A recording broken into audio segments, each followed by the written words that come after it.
2014 में साइबेरिया के ऊपर से एक हेलीकॉप्टर गुजर रहा था, तभी पायलट का ध्यान जमीन पर मौजूद एक अजीबोगरीब चीज ने अपनी तरफ खींच लिया। एक बहुत बड़ा सिंकहोल जिसकी चौड़ाई 80 फीट और गहराई 15 स्टोरी बिल्डिंग जितनी थी।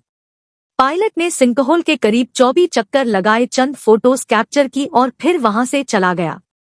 लेकिन जब ये फोटोज इंटरनेट पर पोस्ट हुई तो ये खबर आग की तरह पूरी दुनिया में फैल गई।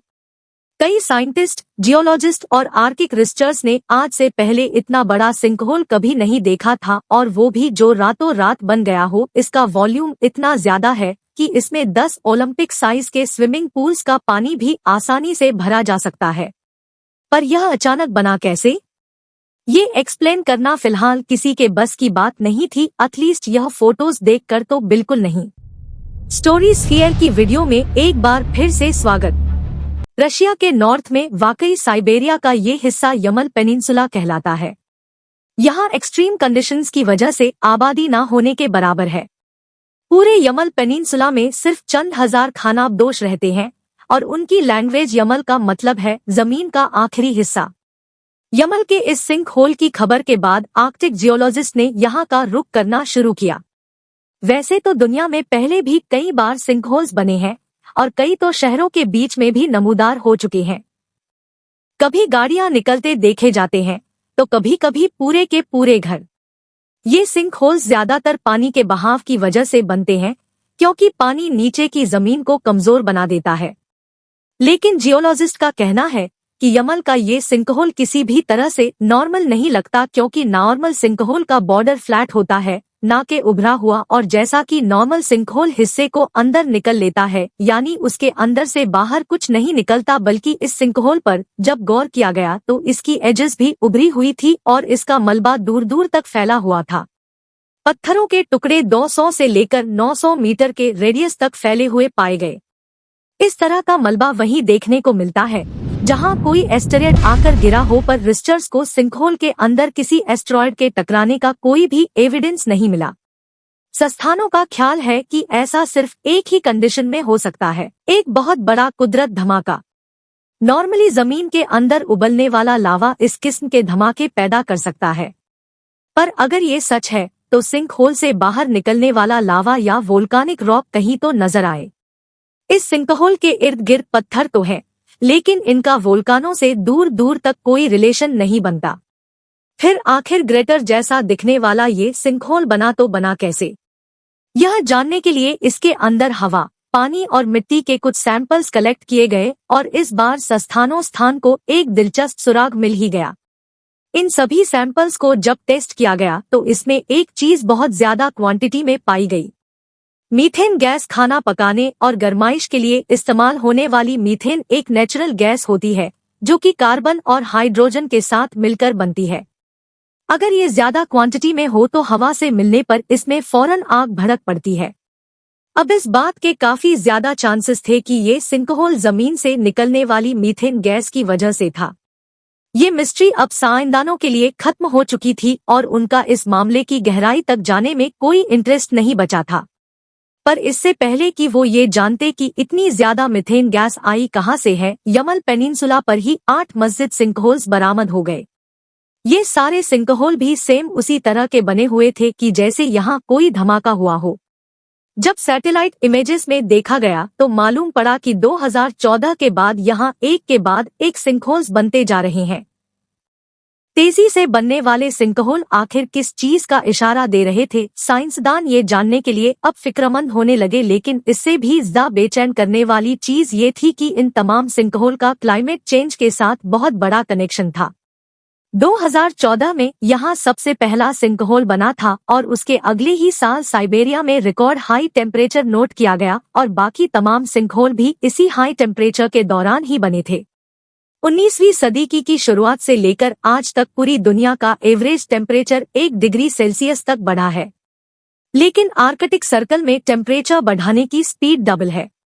तो अब साइंसदान ये सोचने पर मजबूर हो गए कि इन सिंक होल्स का क्लाइमेट चेंज के साथ क्या कनेक्शन है और अर्थ का फ्यूचर क्या होगा अगर यह एक एक कर बढ़ते गए।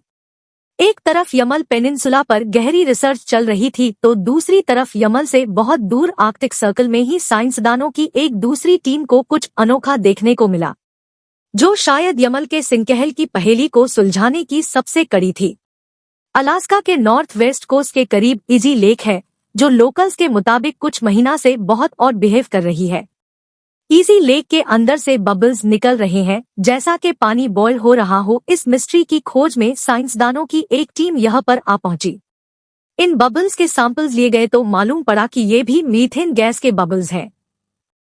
आर्कटिक रीजन में हल्की फुल्की मीथेन गैस का लीक होना एक बहुत कॉमन बात है, लेकिन इस केस में हैरानी की बात ये लेक से हर रोज 10 टन मीथेन निकल रही थी। पूरे आर्कटिक रीजन में यह पहली बार हो रहा था कि कहीं से इतनी ज्यादा मीथेन गैस निकली हो। रिसर्च टीम ने इजी लेक में पानी के अंदर जाकर मीथेन गैस का सोर्स देखने का फैसला किया। वैसे तो इजी लेक 3 फुट गहरी है, लेकिन जिस जगह से बबल्स निकल रहे थे वो जगह बहुत ज्यादा डीप थी जहां डाइवर्स का जाना मुमकिन नहीं था। सोनार स्कैनिंग की मदद से इजी लेक के नीचे जमीन का एक 3D मॉडल बनाया गया। मालूम पड़ा कि जहां से बबल्स निकल रहे हैं वहां लेक 50 फीट तक डीप हो जाती है।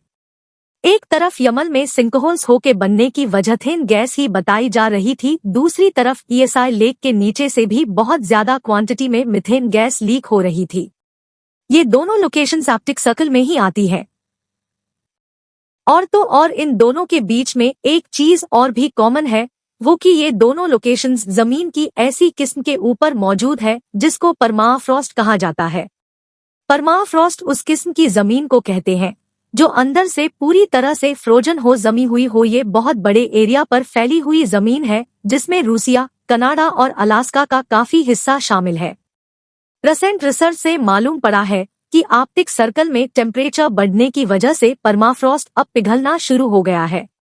यानी जमीन पर पहाड़, रिवर्स और जंगलात के साथ साथ इंसान के बनाए हुए स्ट्रक्चर्स खड़े हो, वो अंदर से मेल्ट हो जाए तो इसके नतीजे में जो कुछ होगा उसको इमेजिन करना भी काफी मुश्किल है। परमाफ्रॉस्ट की मेल्टिंग का सबूत इजी लेक से 600 किमी दूर अलास्का में फॉक्सटाउन के करीब जंगलात में छुपा हुआ है। ये जंगल भी परमाफ्रॉस्ट के ऊपर मौजूद है, जहां लोकल्स ने नोटिस किया है कि जंगल की तरफ अचानक से एक तरफ को झुक गए हैं। ऐसा मालूम होता है कि जैसे इन तरफ्तों की जड़ें कमजोर हो गई हों। इसके अलावा जंगल में डीप जाने पर मालूम पड़ा कि यहाँ की जमीन भी धंसी हुई है और एक अजीब सा सुराग जमीन में बन चुका है। इस सुराग के अंदर पानी गिरने की आवाज लगातार सुनाई देती है, जबकि आसपास ना कोई पानी का चश्मा है ना ही कोई लेक। यह इतना बड़ा चेंज कई सदियों से नहीं हो रहा, बल्कि यह सिलसिला सिर्फ 2018 के बाद से शुरू हुआ है। पर सवाल यह है कि परमाफ्रॉस्ट के पिघलने का मीथेन गैस और यमल के सिंकहोल से क्या कनेक्शन है। इस चीज को समझने के लिए फेयरबैंक अलास्का में परमाफ्रॉस्ट के अंदर ही एक टनल खोदा गया। इस ट्यूनल के अंदर क्या देखा जाता है कि जमी हुई जमीन के साथ साथ कदीम दौर के जानवरों के ढांचे भी जमे हुए हैं, जिसमें मत स्टेप बसन और हजारों साल पुरानी घास भी प्रेस हो रखी है। इससे ये ज़ाहिर होता है कि परमाफ्रॉस्ट के अंदर ऑर्गेनिक मैटर की भी बहुत ज्यादा क्वांटिटी है। ये तो आप सबको मालूम होगा कि तमाम ऑर्गेनिक मैटर के अंदर कार्बन होता है। जैसे जैसे पौधे उगते हैं तो वो एटमॉस्फेयर में से कार्बन डाइऑक्साइड अब्जॉर्ब कर लेते हैं, और जब ये मर जाते हैं तो डिकम्पोजिशन के दौरान इनमें से कुछ कार्बन वापस एटमॉस्फेयर में रिलीज हो जाता है। लेकिन आर्कटिक सर्कल में फ्रीजिंग टेम्परेचर की वजह से डिकम्पोजिशन का प्रोसेस बहुत स्लो होता है। इसलिए हजारों सालों के अरसे के दौरान बहुत सारे ऑर्गेनिक मैटर अब परमाफ्रॉस्ट के अंदर प्रिजर्व हैं। यानी इनकी बॉडी अभी डिकम्पोज नहीं हुई और इनके अंदर अभी भी कार्बन मौजूद है। एक्सपर्ट्स का मानना है कि आर्कटिक परमाफ्रॉस्ट के अंदर जितना कार्बन है उतना शायद पूरे अर्थ के एटमॉस्फेयर में भी ना हो। ग्लोबल टेम्परेचर राइज की वजह से जैसे जैसे परमाफ्रॉस्ट पिघलता जा रहा है उसके अंदर मौजूद ऑर्गेनिक मैटर यानी फॉसिल भी कंपोज हो रहे हैं। बैक्टीरिया इनके कार्बन को अपनी एनर्जी के लिए खाते हैं और फिर बदले मीथेन गैस रिलीज करते हैं। इसके अलावा परमाफ्रॉस्ट पिघलने की वजह से जमीन भी सॉफ्ट हो रही है और अब इसके नीचे फंसी हुई मीथेन गैस को ऊपर तक आने में किसी रुकावट का सामना नहीं करना पड़ता। गैस आसानी से नरम मिट्टी में अपना रास्ता बनाती बनाती सरफेस के वीक पॉइंट से फटकर बाहर आ जाती है। ये सिंकहोल्स इसी गैस के निकलने की वजह से बने हैं। यही वजह है कि आर्कटिक सर्कल में इन सिंक होल्स की तादाद दिन ब दिन बढ़ती जा रही है। एक्सपर्ट्स के नजदीक इस मसले का अब तक कोई सॉल्यूशन नहीं निकाला गया। हम ग्लोबल वार्मिंग पे कितना भी कंट्रोल कर लें, परमाफ्रॉस्ट को पिघलने से नहीं रोक सकते। उम्मीद है स्टोरी स्फीयर की यह वीडियो भी आप लोग लाइक और शेयर करेंगे।